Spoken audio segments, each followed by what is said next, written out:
I am Ashley Foster. I'm 28 years old, and I live in the quiet town of Maple Glen, nestled between the wheat fields and whispering hills of Kansas. Folks here talk slow, judge quick, and never forget a scandal, especially if it happens before Christmas. I've always believed life gave people what they deserved. But back when I was 21, life gave me something else entirely. Heartbreak, wrapped in lace and sealed with a wedding ring that wasn't meant for me. I still remember the day I introduced Daniel Avery to my family. He had those crisp blue eyes and a southern drawl that made even silence sound sweet. We met at a church barn raising one summer and danced till the stars came out. He said I was unlike any woman he'd ever met, steady, kind, and made for the long haul. For 2 years, we were inseparable, but somehow, in that same span, he found time to fall in love with someone else. My older sister, Maddie, was the kind of woman who could walk into a room and make the clock stop ticking. She had our mother's beauty,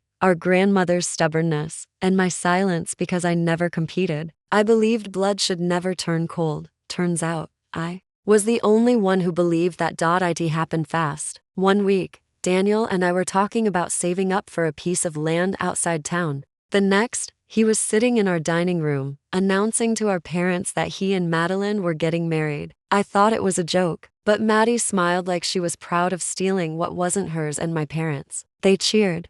They said I was too sensitive, that Daniel and Maddie were meant to be, that it was better to know now than after a wedding. So I packed my bags and left Maple Glen. No screaming, no tears. I left the engagement ring in a jar of jam on the porch and wrote 2 words in my note: I'm done. I spent 7 years working as a seamstress in Shelbyville, 2 towns over. I stitched bridal gowns for strangers and baby quilts for church fundraisers. I built a quiet life, far from the whispers and stares of home. Every year, come Christmas, I'd get a letter from Maddie, just one, showing off their family photos. Her Daniel, and their baby girl, Lily Grace. I never answered. What was there to say? But last winter, the letters stopped coming. I found out why through a neighbor. Maddie had passed away. Sudden fever. 3 days in bed, and then she was gone. Daniel had fallen apart, they said. And Lily, just 6 years old, was being sent to her great aunts in Missouri unless someone else stepped in.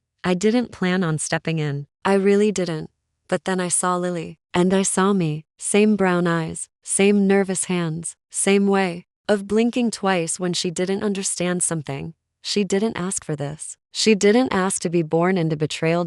So I did what no one expected. I came home. Daniel looked like a man who had aged 10 years and 10 months. He could barely meet my eyes when I walked through the doors of the same house he had once humiliated me in. I didn't know who else to call, he said. I did, but I stayed, for Lily. And what they didn't know was that Maddie, who had kept Daniel, kept my parents' love, and kept me out of every family photo, had written me a letter of her own, a final one, a will, and that will changed everything, because now, I wasn't just Lily's guardian. I was the new legal heir to the Avery estate, valued at $3.2 million, and Christmas would never be the same again. The Avery house hadn't changed. The red shutters were still faded from the sun, the white picket fence was still chipped at the corners, and the barn out back leaned just a little more than it had a decade ago. Everything about it felt frozen in time except me. Daniel opened the door like I was a ghost. Ashley, he said, my name brittle on his tongue. You didn't have to come all this way. I didn't come for you,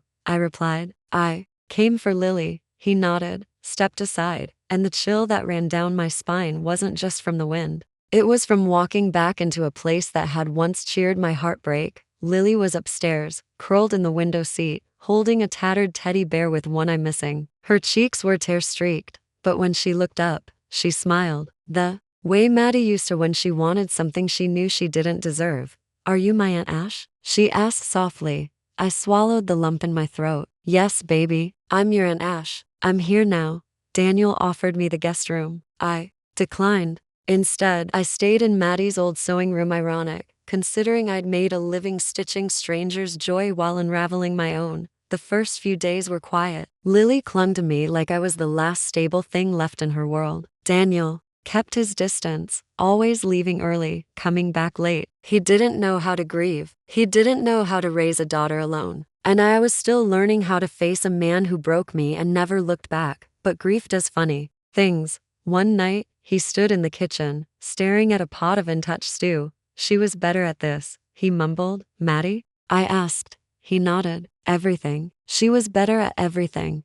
I looked at him, then really looked. The strong jaw was now lined with regret. The hands that used to cup my face with promise now trembled around a wooden spoon. She wasn't better at keeping her promises, I said, walking away, but not before I saw the guilt flood his face like the Mississippi after spring rain. That week, the lawyer came, a man in a brown suit, holding a sealed envelope with Maddie Avery's will. Daniel had assumed naturally that he'd be the sole heir. The house, the barn, the bank accounts, they were under Maddie's name after their wedding. But he hadn't known she'd changed her will 3 months before she died, quietly, without fuss, and without telling a soul. When the lawyer read the will aloud in the parlor, my parents sat stiff on the sofa. Daniel stood behind Lily, one hand on her shoulder. I sat alone, and then the words came. I, Madeline Rose Avery, being of sound mind, do hereby leave full guardianship of my daughter. That night, I didn't sleep. Lily slept curled beside me in Maddie's old sewing room, her small hand wrapped tightly around my pinky like it was a lifeline. In the dim candlelight,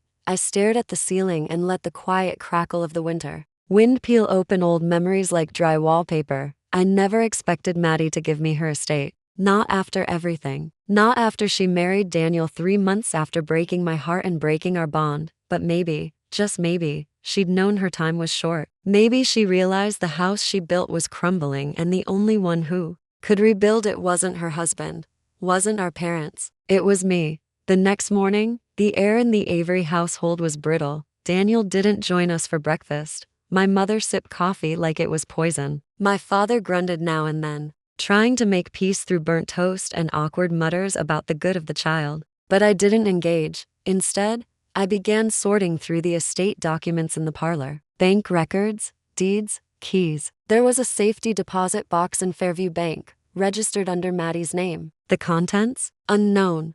I scheduled an appointment. For the following Thursday, Daniel tried at first to act like nothing had changed. He hovered, made passive comments about co-parenting, suggested I stay longer for Lily's sake, but he never once apologized. Never once admitted what he and Maddie did to me, the pain they caused, the years they took. Instead, he hovered like a man watching his ship drift toward the rocks. That Sunday, I visited Fairview Church with Lily, her tiny hand in mine as we walked down the aisle, drew stares from the town's finest women, those who remembered me as the jilted twin and Maddie as the golden girl. But even they couldn't deny what they saw now, the broken man beside them and the strong woman who returned. After service, I saw Mrs. Dalton, Maddie's childhood piano teacher, who took my arm gently. She told me once, she whispered, that if anything ever happened to her, she hoped you'd forgive her, that you'd protect Lily. I nodded, throat thick. She said you were always the strong one, she added, even when no one gave you credit. I walked away with a tear sliding down my cheek and a fire blooming in my chest. On Thursday, I opened the safety deposit box. Inside was a stack of letters, one addressed to me, one to Lily for her 18th birthday, a bundle of photographs, and one notarized document, a transfer of Maddie's shares in the Avery Cattle Company, the town's largest employer. She had never told anyone, not even Daniel, that she still held 34% of the company's stock. But now, it belonged to me. With my bank authorization, the shares were officially under my name. The Avery board was to be notified before year's end. And with Christmas fast approaching, I knew the perfect time to make my move. Back at the ranch, I found Daniel in the stables, feeding the horses. He looked up as I approached, eyes squinting against the wind. You've made your point, he said flatly. I'm not here to make a point, I replied. Then what? I stepped closer. I'm here to rebuild what Maddie couldn't, to give Lily a future, and to fix what this family broke long before she was born. He sneered. You think you're better than us? No, I said calmly. I know I am. I turned and walked away. That evening, I lit a fire in the parlor and pulled Lily into my lap. Tell me a story, she said. I kissed the top of her head. Once upon a time, I whispered, there was a little girl who everyone forgot until she grew up and remembered everything. I always thought I'd never step foot in that house again, at least not as anything more than a ghost of someone they used to know. But life has its own poetry, its own cruel rhyme and meter. And now, as December 24th approached, the Christmas Eve dinner that was once forbidden to me was suddenly mine to host. Lily stood beside me in the parlor, hanging a paper angel on the tree, her little hands shaking with joy.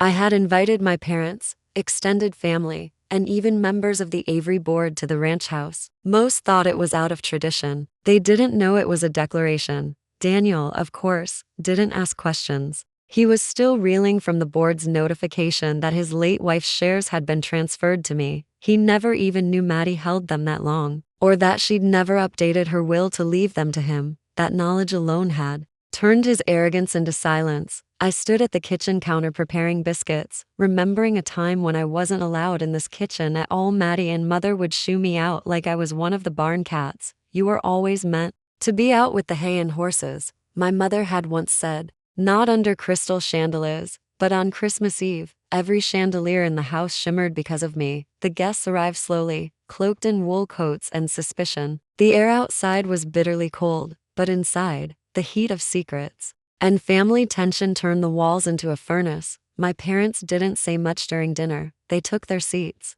looked around the grand dining hall, the same one I wasn't allowed to enter when I lived in the barn, and let the silverware clink over roasted duck and cranberry preserves. You've done well with the place, my father finally said. I gave a curt nod. Maddie made sure it passed to someone who'd care for it.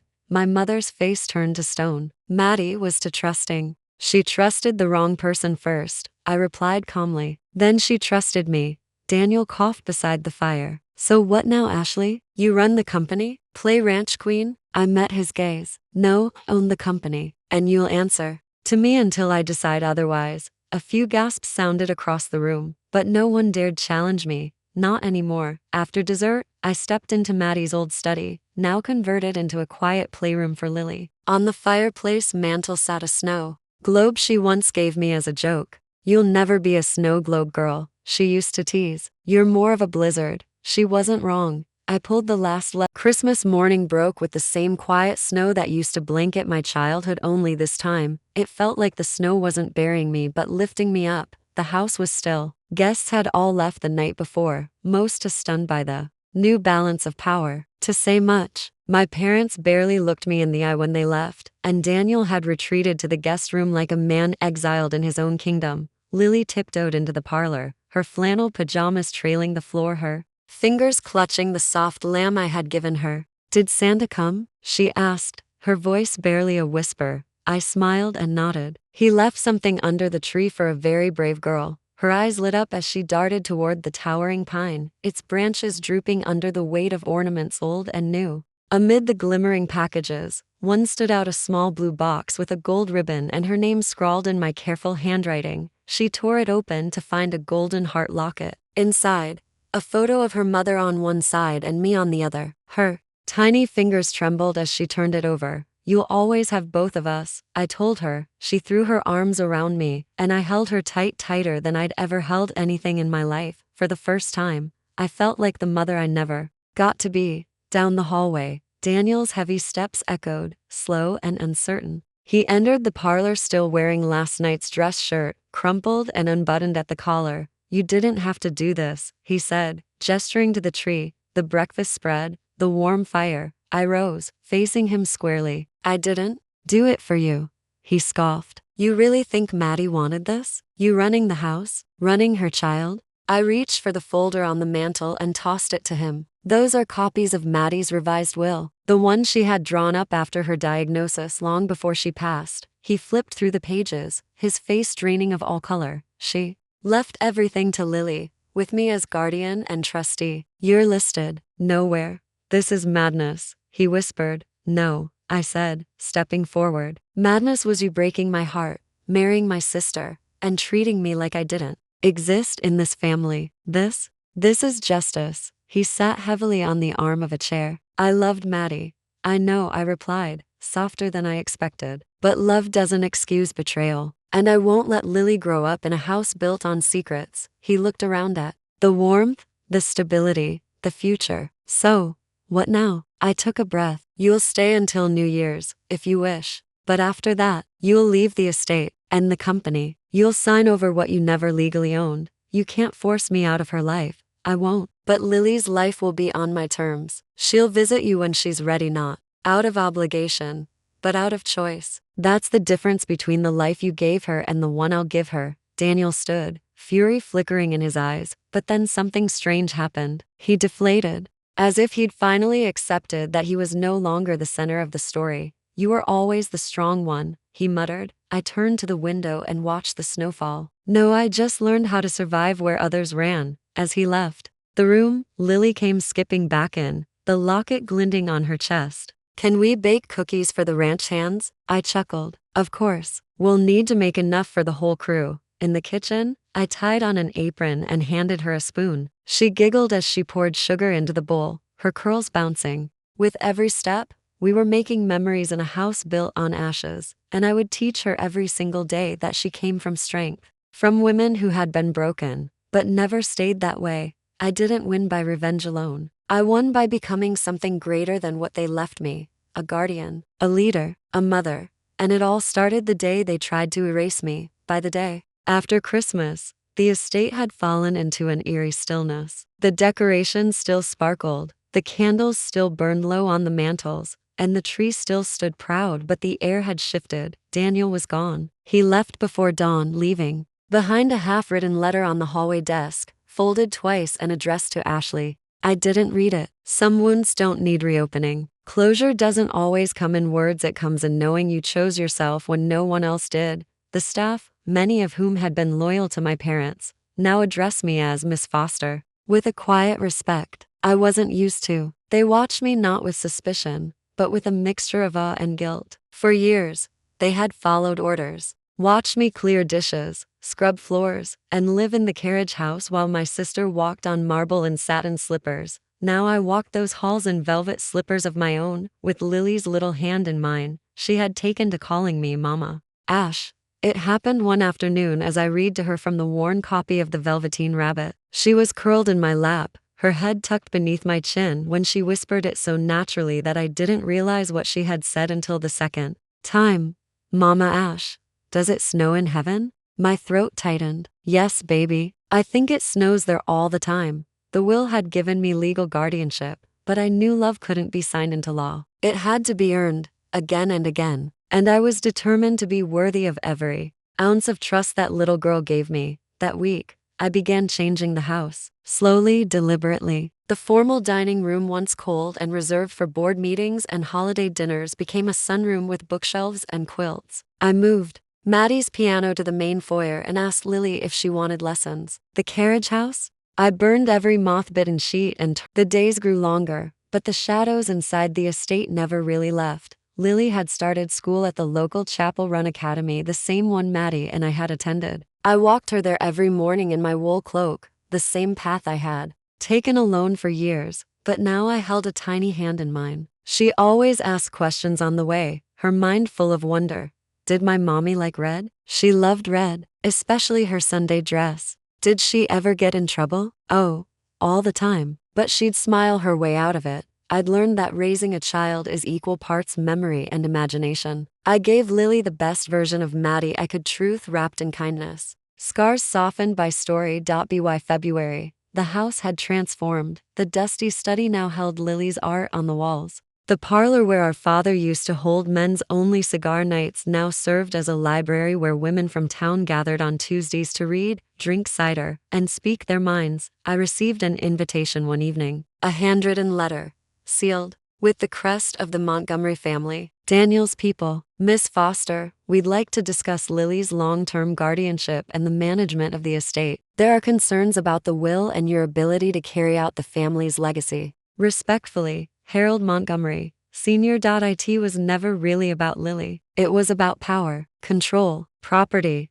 They couldn't believe I had one. They never imagined the barn girl would outwit lawyers, bankers, and bloodlines. I put on my green wool dress, the one Maddie had once worn to Christmas Mass, and I rode into town with Lily on one hip and the will in my hand. The meeting was held in the old church annex, beneath the stained glass window of Steedy Jude. Daniel was there, pale, withdrawn, sitting beside his father with a blank expression. He hadn't seen Lily in nearly 2 months. I placed the will on the table. The lawyer opened it. On the final page, Maddie's signature sat in black ink, along with the clause. In the event of my death, Full guardianship and financial control of my estate shall pass to Ashley Foster, the only person I trust to raise my child. Silence.mr. Montgomery cleared his throat. This doesn't align with what Daniel was promised. I looked him square in the eye. Neither did Maddie's death, but here we are.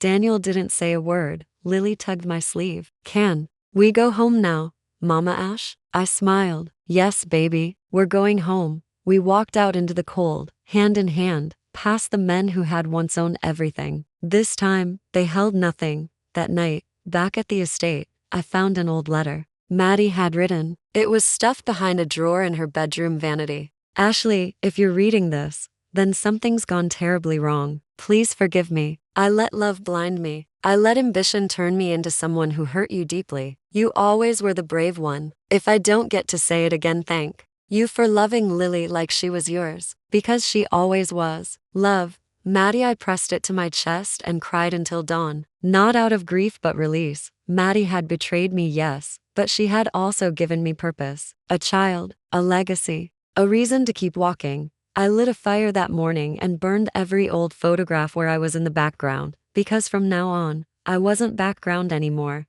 I was the story. The winter winds came in strong that week, like some old memory, knocking at the windows. I spent the mornings chopping firewood and the afternoons teaching Lily to read by candlelight. The house no longer echoed with emptiness, it was filled with her laughter, her questions, and the sound of boots scuffing wooden floors. Still, there were things I hadn't told her yet, truths about her mother, about her father. But children, they sense things. She once asked, "Why don't you smile when Daniel's name comes up?" I looked into her curious eyes and said softly, "Because some people leave cold footprints, even when they say they love you." She didn't ask again. News began to spread across the county. People who once looked down on me now nodded politely. Some offered to help me with the estate's upkeep. I had turned Maddie's inheritance into something stronger, cattle that thrived, fields that were finally plowed. I hired townsfolk who had been ignored, gave work to widows and veterans, and opened a small bakery inside the estate's old carriage house. But with every success came a whisper. She only got all that because of the baby. No real woman